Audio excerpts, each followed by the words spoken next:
Good afternoon, good morning, good evening, and welcome to I Represent the 2% with your host, Amos Wellington. So excited to be back with you guys in the saddle with my family, my home slice, my cousin, Candyse Mcdonald. She is a minister, she is an author,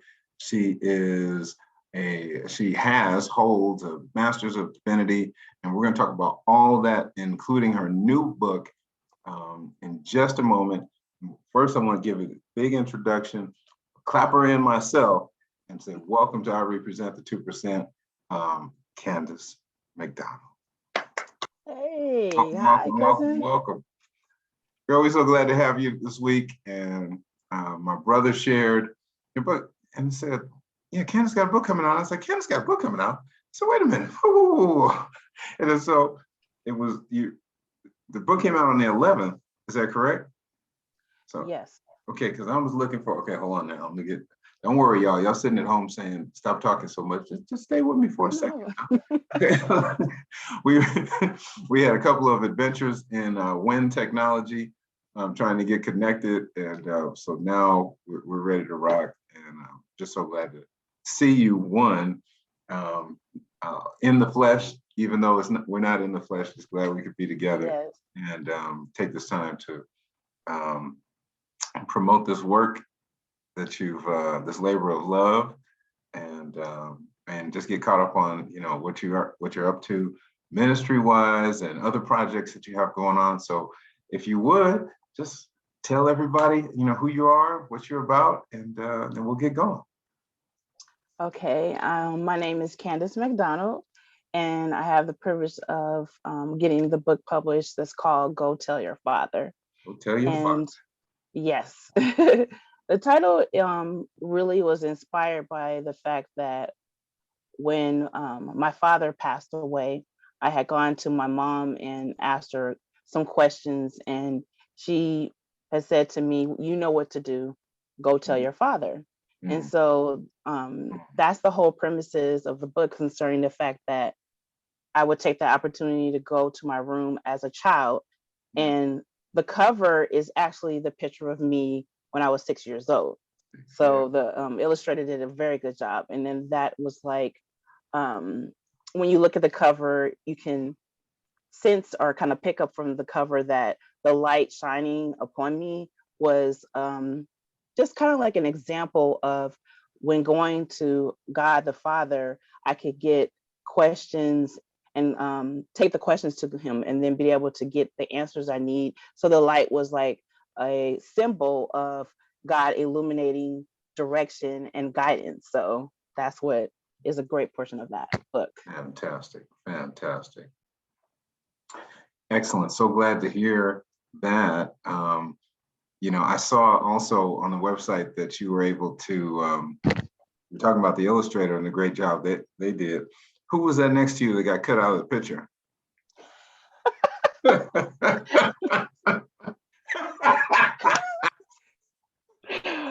Of course, that was my brother Chad. Oh, okay, good. Yeah, just wanted to, just want to give my brother a shout out. Let him know we're thinking about him.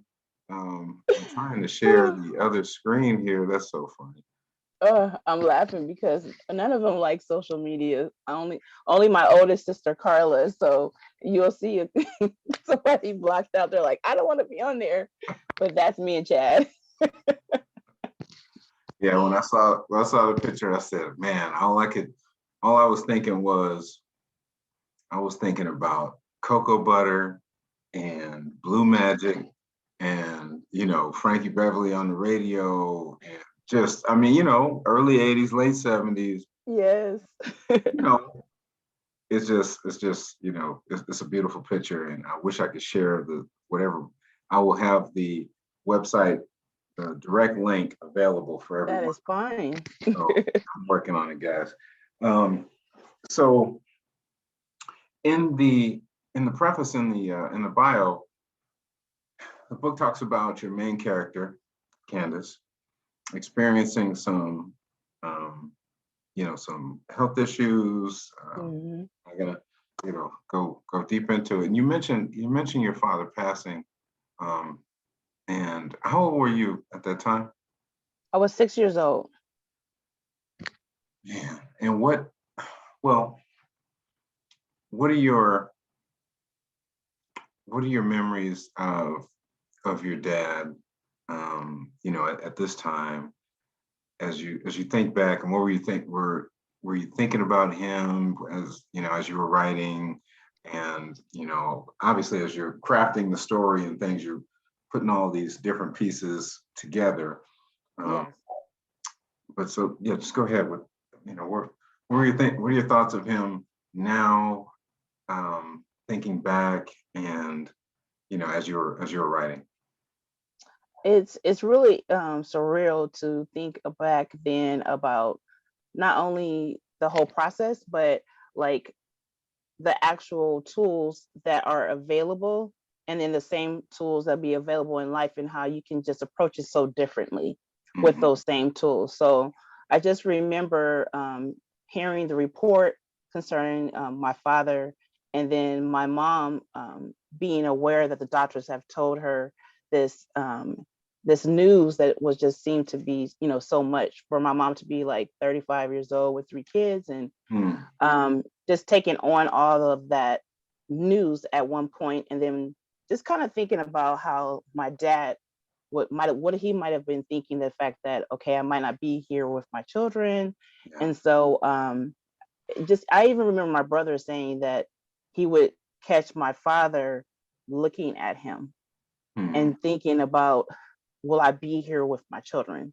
So that was like something that was really interesting, that connects with a lot of decision making that needs to be made throughout this book, that you can be given the same information, the same tools, but how you approach it and how you receive that same news can alter the result. And so during that time as a child, I'm just thinking like, is my dad going to be here? That we've heard this news. And so that was like a lot to process, and to think about that. But then you don't really know in real time what that looks like. And it was just interesting because I was still in school. So I Yeah. didn't really get to go to hospital a lot. And I don't know necessarily if, looking back, if that would have even been the best as well, because just seeing what I saw at home and Yeah. watching him kind of go from a nice sized guy to like getting really small, that in itself was a lot too. Yes. So Yes. yeah. Yes. Um, it's it's interesting. I was listening to a conversation earlier, um, and the discussion was about the children of some of our civil rights icons and Mm, how young they were, and just the expectation associated with their name, right? Just you are the child of Malcolm X, Medgar mhm, Evers, Rodney King, and your mother and your aunts and all of our family, your immediate, close, tight knit group. Um, can you talk about their influence, um, their nurturing, the loving arms that raised you, and the encouragement to go tell your father, uh, mhm. and the development of your personal relationship, with all of our father, whether we claim them or not. Mhm, mhm. So if you talk Yes. about those ladies, our ladies, your ladies, and our father, go right ahead. Yes. It was interesting how every person took upon a role. So when I think about my mom, and this is the importance of a village, because my mom is the spiritual advisor, Yes, the example, as well as advising, just, the activation of living faith. And yes, so that was the role that my mom had taken, while being human and being able to understand. For my mom, this was a lot to see, because she's a caretaker over the years and taking care of a lot of people. And it goes on to another level of um, different types of pain that occurs, because yes. this is now your child going through this process. And Mm, then I have my aunts, their role.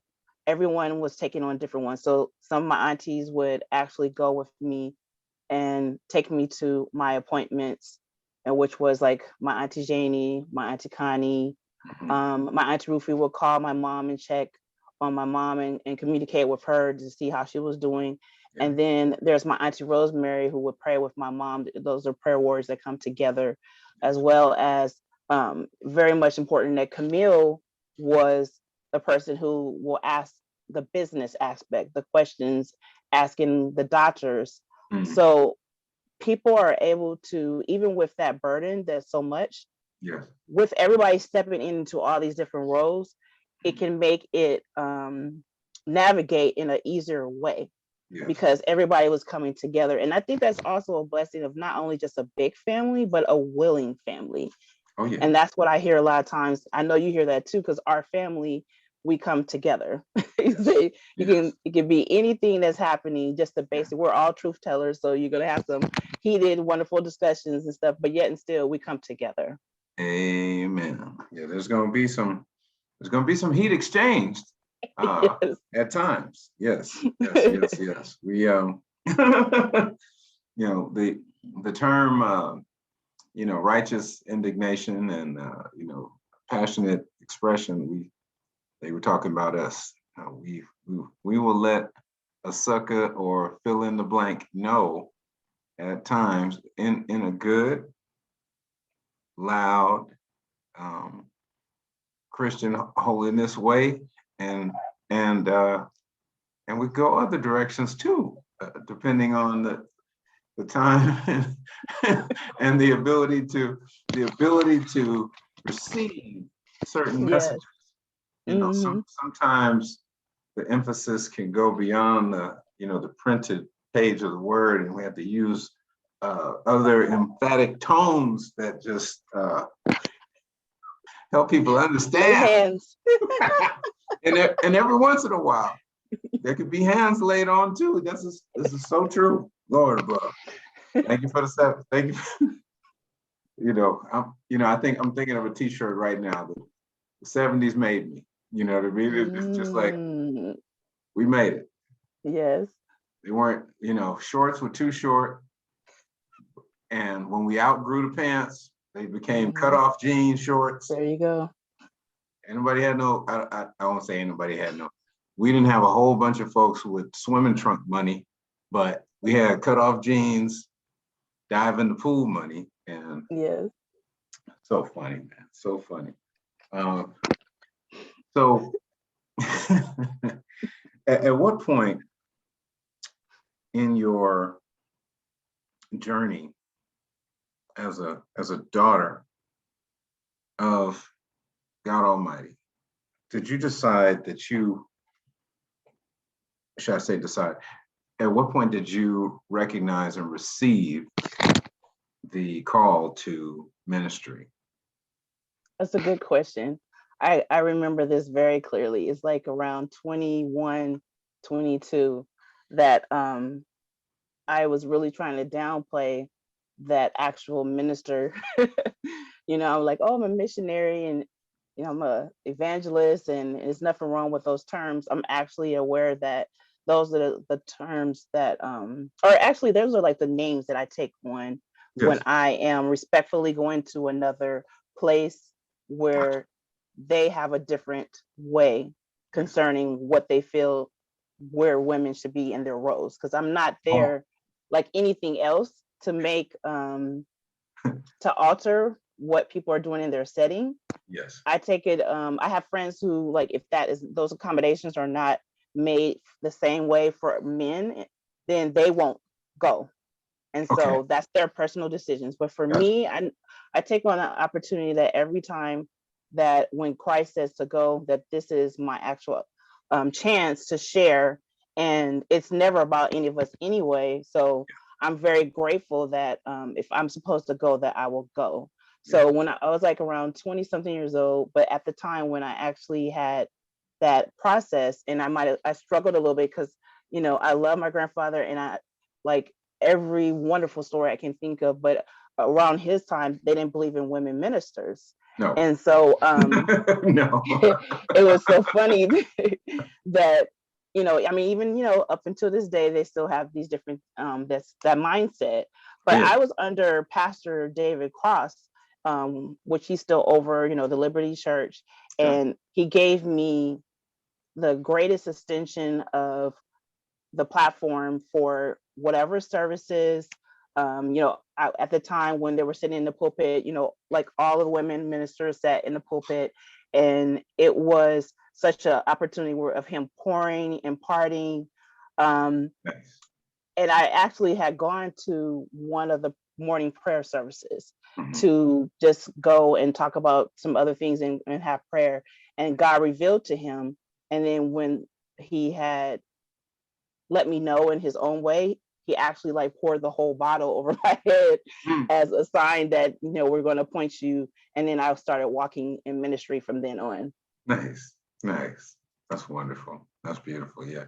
At 20 and 21, I was getting the call of the wild, and I was they I was getting the call of the wild. It was the drum beat. We need you over here. It's like, oh. But all things working for the good. You know what's funny, and it's so amazing to come full circle in. I don't say come full circle. Just keep on living. Have the privilege to see more days beyond, while 20, and just like there's women over there, just beyond that point in the world, and see, okay, yes, okay, you're a teen, you're early 20s, you're pushing back against everything you've been taught to be true, and you're like, okay, let me just run these streets. I know, I've been to church, I know the flow of the service, I know all that. Yep, yeah, I appreciate that. These women don't know me. So, but to continue on, get through school for myself, start, making the quick recognition. It wasn't a big prodigal thing where I was, in the hog's pen and like, man, my parents living pretty good. I don't have to have to be out here acting crazy. It didn't take all of that, fortunately, for me, and praise praise God from whom all blessings flow. I met my wife, only a couple of years into my 20s. 23 we meet and we get married at 25, and it's like, okay, now fast forward 22 years in a month and 10 days, and it's like, here we are, and I ain't been out there looking for no wild women. I've been very, very fortunate, blessed to receive a call back, to sanity. It's like, come on back. Wow. Come on back. It's you, yeah, you lived. Yeah, come on back over here. Live like you got some sense now, So at early 20s, you receive the call. You don't turn the volume down on it. You go full bore. Now I'm not 21 anymore now. This could have been 2 summers ago for you, but for me that was almost 25 years ago. So in the short term, you've recently, how long ago was it that you entered Fuller Theological Seminary? I entered 2014. Okay. And I graduated 2019. And that's all in the book about the interruptions that occurred. And so I was able to finish. Yeah, man. Yes. Congratulations. And it's about the journey, isn't it? Just the journey is so much better when you have a journey focus. You know what I mean? And not just a destination. Even when you, like, I've penned my first book. It's basically, a memoir. It's like, okay, well, we here's up to 40. Here, this is what we did. And I'm gonna talk to you about that because I gotta, get that ready and and put out and all that kind of stuff. And this is the year. We will not talk about doing it in 2022. Just like you're talking about it being done and getting out to family, friends, neighbors, unsuspecting, readers that will hear about it and watch this interview, and those that are hearing your name for the first time and interested in you as a person and your story. I'm thrilled to be to introduce your book and you to them, to strangers, to new people, and to remind others, hey, yeah, Candyse is doing her Thug Thizzle. I'm so proud of you. Thank you, cousin. So you finished in 2019. You get the big MDiv. Now you got the title to go along with the calling, right? Because tell me a story that you can share publicly, a ministry story where somebody, was waving that title, and well, I got the MDiv, behind my name. That's why I'm the this and that and the other. If you can't, don't worry about it. We can speak in ethereal terms if you can't be specific. But have you been denied opportunities before you had the degree, and and people maybe are more receptive to you now that you have that paper and you say, look, this is this. I have been blessed where the barrier was not more so the degree. At times it was really just about being a woman, but I would always go where I was invited again. Yes. And just coming again from being under Pastor David Cross and then just having, and Lady Jacqueline, it was such freedom at my church. Yeah. Like every opportunity I was able to be involved in so many programs. This is the blessing that someone told me, like, oh, you shouldn't tell that, but no, this is what I need to tell, because again, as I had the opportunity to go tell my father, he gives me that guidance, right? Yes. So at one point my mom drove by Fuller when I don't know if it was high school or junior high school, but my mom had drove by Fuller and she said, God told me that you're going to go to that school. And I was like, no, I'm not. I'm not going there. And she said, say what you want to say, but God told me you're going to go to Fuller. And so I was just like, whatever, mom, And so I end up going to get a associate's degree in child development. Nice. And love being a preschool teacher. Had nothing really past that point. Okay. That was just what I really love to do. Gotcha. And so during this process of being at my church under Pastor David Cross and Lady Jacqueline, there was this situation where I had done so many years of service, and I had gone to Fuller, not even being aware of the fact of the whole process of it being like a graduate school. I just had gone and then said, well, I can get a certificate. And naively had gone and then the person says to me, so what did you, where did you get your bachelor's degree? And I'm like, you need a bachelor's? I should be ashamed to tell this story, but I'm just telling you the truth. No, because I was looking at that and I'm like, okay, she got an associate's degree. Yes. And a master's degree. And I'm looking for the fill in the blank, but go right ahead, please. Yes. I go and I do the tour because all of a sudden I feel like, you know what, let me just go check this out, because I've already attended a ministry school.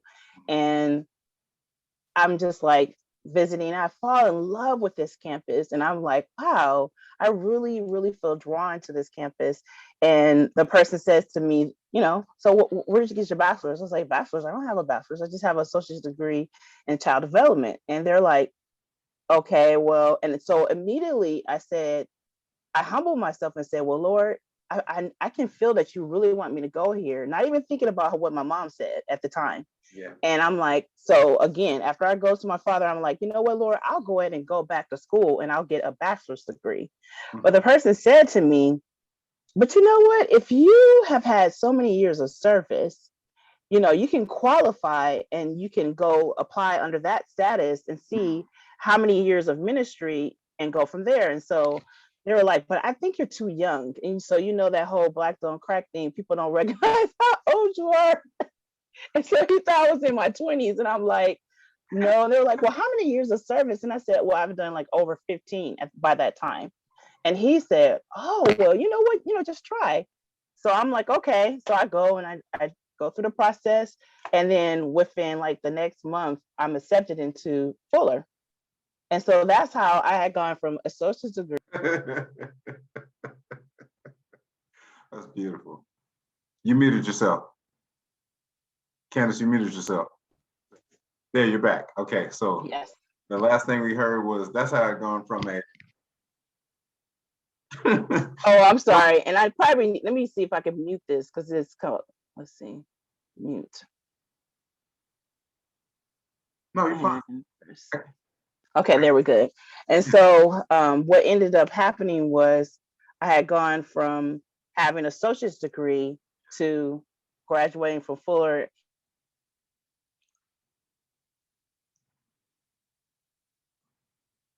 Can you refresh your screen? Let me pause just for a second here. Angie's back. Great. All right. So, you know, there was just the overlap of ministries that I was involved in that met those requirements for me to be entered into Fuller. And it was like over 15 years of service. So like from youth Sunday school teacher to youth director to youth minister, and then over and over, and then involved in many other prison ministry outreach of all kinds. And that was what was a gateway to giving me where I could just go straight for my master's. Nice. Yeah, you know, it's because when you talk about all the courses, you know, it's all theory. You know, yes. You're not, I mean, I have, you know, I have an associate's and a bachelor's and a master's. And I would, and all three of those pieces of paper combined are not worth the experience that I have. The degrees help. I mean, they do help with, you know, pedagogy and understanding. Being, you know, it proves that you've read enough different voices and that you've listened enough and that you've written enough and had enough exchange to achieve, you know, on paper, this level of excellence. And that's cool.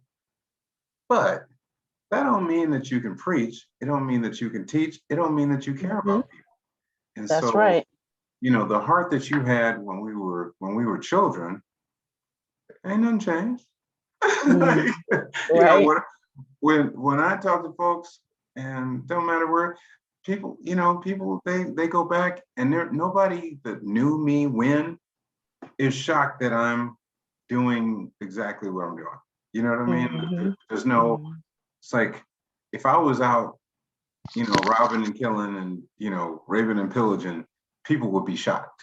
You know what I'm saying? Yes. But teaching, coaching, mentoring, speaking, you know, that they're like, well, yeah, that's kind of who you've been, you know, this whole time. And for you, you know, ministry, loving the Lord, being about kingdom business, yes, don't surprise me in any way, you know. So super cool. So you answered, I was going to ask you, you know, how long you're with the cross, Pastor Crosses, the Pastor's Cross, their ministry, as part of that group. And now, in addition to, you know, authoring your first publicly available for purchase through Amazon, Kindle, and other outlets. Go Go Tell It to Your Father. Did I say the title right? Did I Yes, you make it? did. Okay, I was about to say, did I make it my own? Um, uh, the so what else is going on in your life at this time with ministry? How are you promoting the book? And Mhm. tell us about current events. Okay, so I have just the usual things for the platform. So that's my Facebook author page, Instagram author page. I have a website that is introducing the book Go Tell Your Father, and then just the word of mouth as well. The good thing is the pattern of having a life where friends who know me and people who have been around me, they're very much aware that I'm constantly going to my father. Yes. So this is just literally like a book that will reflect Yes. what they have experienced all alone, that I include those decisions from God to take that time, because it's not one of those all the time it has been yes. There Mm. have been times where I've been allowed to hit rock bottom on a certain situation, Mm. and I've learned that God's prevention is better than intervention. So I mean, like scripture wise, we can say that he'll make a way of escape. But Yes. I really love when it says, "Now to him who's keep you from falling, that he's able." So I like Mm. to actually have a habit. I like to actually take that human effort to put Yes. forth and reflect the fact that if I'm going to you, Yeah. you need to know and understand that since we're taking on the feelings of Christ, and we have like all these emotions and feelings that Christ has, then we understand that Christ wants to know that we have heard him. And that reflects in the habits, and not just like where it says, he didn't have an ear to let him hear. And Yes. so for me to actually follow through with it and not just go to you, and then in vain, you don't see that that's reflecting that I'm actually getting advice from the Father. Yes. Yes. Yes. Let me ask you a question.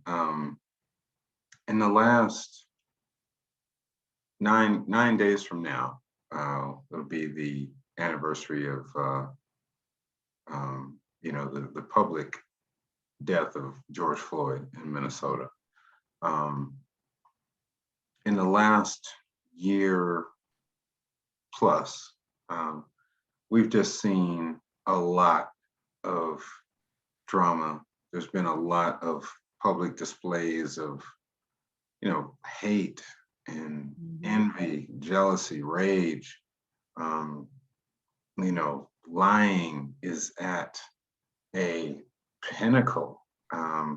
It's at a premium, and people are doing everything they can to outlie, the next. I mean, we talked almost exclusively for several months about the big lie that that one person won the election and that there was all of this fraud. And what do you, as a minister Mhm. um, of the gospel meaning good news, uh, as a minister of the gospel, what are you telling the people that are coming to hear you, logging in to services, the folks that are shooting you texts or giving you a call, logging onto your Facebook page?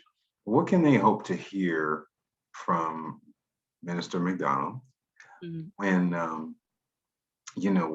when they have not an itching ear for Mhm. something to make them feel good, but when they're looking for that honest breakdown of everything that they're seeing and hearing, what's God sharing with you at this Okay. point that He wants you to share with His children?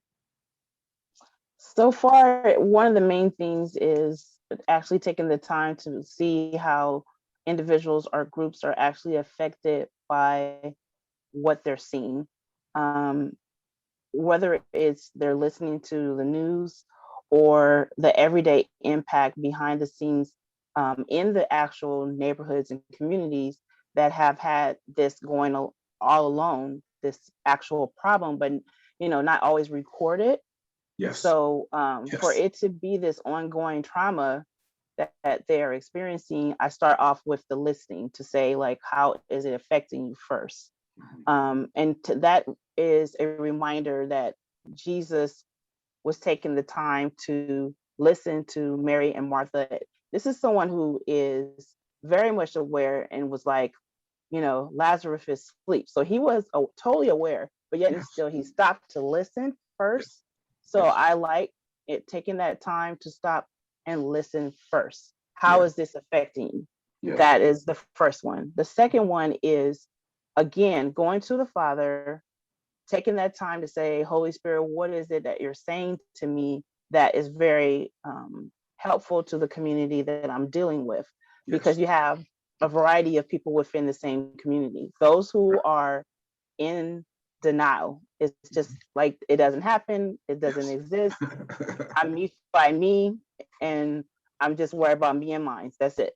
Yes. Then you have like another sector of people who are very much aware, but are so overwhelmed they don't even know where to start. So they might just like not even do anything at all. So that's another category. And then you have others who are very much aware that to take the step and do what is within their reach. So like within your reach might just be checking on one person.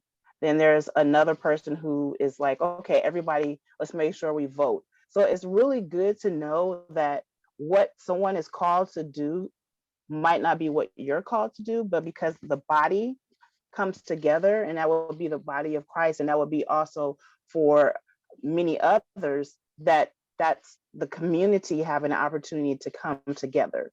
And then the person is saying, when you were growing up, like my mom had no problem saying, I need an egg, and then the other person said I have flour and sugar. And when you take on that and wondering, like, it's bitter by itself. That's why I think about my pastor, Clark, my previous pastor, that he would talk about, if you have flour, if you have sugar, if you have salt, these components can be something that you can't enjoy by itself.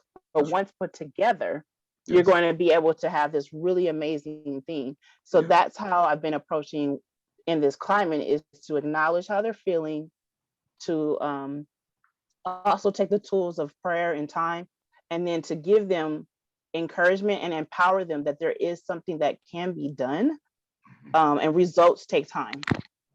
That's right. That's right. Change definitely is inevitable, but it does take a little time to get us going. I was not trying to make myself that large. The book, our author and our guest is Candyse Mcdonald, Candyse C.J. McDonald. The title of the book is Go Tell Your Father. It is available directly through our website, Candyse, Candyse, McDonald, MCDONALD.org. It's also made available directly on Amazon. And do you encourage people to buy multiple copies of the book that they can share and distribute to friends and family? Yes. I really, really do. And just from the aspect of, I really am aware that people are going to be able to get different things. I'm already getting texts, emails telling me like, wow, I'm so amazed for the opportunity that you were taking time to share your narrative. It's encouraging. And then it's such a tailor-made story in the aspect of, when you go to your father, you can be able to extract from it. And each person is telling me something different. This is what I got here, and this is what I got from it. And so that was just one of the many things that I wanted for people to be able to get from reading the book. Yes. So. All right.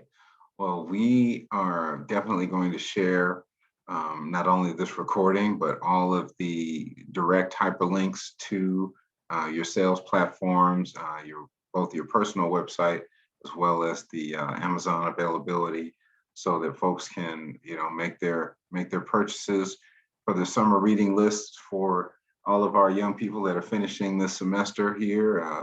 Any college graduates out there, congratulations. You've just joined Candyse CJ McDonald and myself as multiple time graduates. And so we welcome you over. And whether you're friends, family, neighbors, whoever you may be. And we'll share those links and we'll get everything out shortly. Would you guys go out and support, my big cousin, my big baby cousin, Candyse, as she, is out here on Amazon and doing the Lord's work, not just grabbing you. Oh, the post that you shared, the grabbing the bag post with the birds. Yes, I saw it earlier. I was scrolling, I was doing a little research and I said, oh, that's so cute. And then, tell everybody that hasn't seen it yet, Okay. just about that before we go. Oh, sure. I was just walking in the parking lot and I saw this scene before me that someone would probably just walk past. And so the bag is open and the birds, they just look so joyful. And they come together and they're eating all this food. And I looked and I was like, I gotta record this. This is like, it's speaking to me. And so I was like, this is nothing about being over spiritual and try to grab something and just, overthink it. No, it was really a message. It was a revelation how people are chasing the bag, but God will provide you the bag. Yes. God will not only provide the bag, but he will open the bag. Yes. And I was re-emphasizing that the Father has spoke to me and said that some people are worried about wherever they're at. And will that, what I am in need of, will it be delivered to me? Like, is it only delivered to the rich people? Is it only delivered to the educated people? Like, will I be limited in that particular thing? And God was like, no, it's going to come. I'm going to deliver to the person who's in the jail cell. I'm going to go to the dorm. I'm going to go to the homeless shelter. I don't neglect the rich. Like Jesus was everywhere. So when I saw this, I was like, I have to share this and encourage people that there are so many tools that they keep on trying to reach. And God is like, I have it and just receive it. So that's what I really loved it. Oh, that's wonderful. I was so, I was sitting there, I was so excited when I saw it, and it was like, because you're the idea in the scripture that, his eye is on the sparrow, and therefore I know he watches me, that hymn, that, that theme is just something that we always have to go back to. Consider the lilies of the field, Matthew 6, right? And just, most of the most beautiful creations that the Lord makes every hour of every day are never seen, right? Just wildflowers on the side of a mountain somewhere that'll never be seen. The most beautiful thing ever. Nobody's ever going to come along and pick it. It's not going to be delivered. Nobody's going to paint it because it's never been seen. It's all hanging off the backside. It gets the water it needs. It gets the nutrients it needs. It gets the sunlight that it needs. It's just there. It's just doing its thing, taking it all in, thanking God, extending its petals and leaves and whatnot out to the sunlight. And so, I'm just grateful for this opportunity to be with you and have you as a guest here on I Represent the 2%. And I'm so excited, about the book. I can't wait to order my copy before the close of business today, and get this shared and uploaded. And guys, as I introduced to some and reintroduced to others, Candyse CJ McDonald, author of Go Tell Your Father. Shoot, super excited. Stay right there. Okay. I'm sorry, I told y'all to stay right there, and you guys are free to go because we're about to finish up talking, and and we'll see you guys on the next episode of I Represent the 2%. Thank you.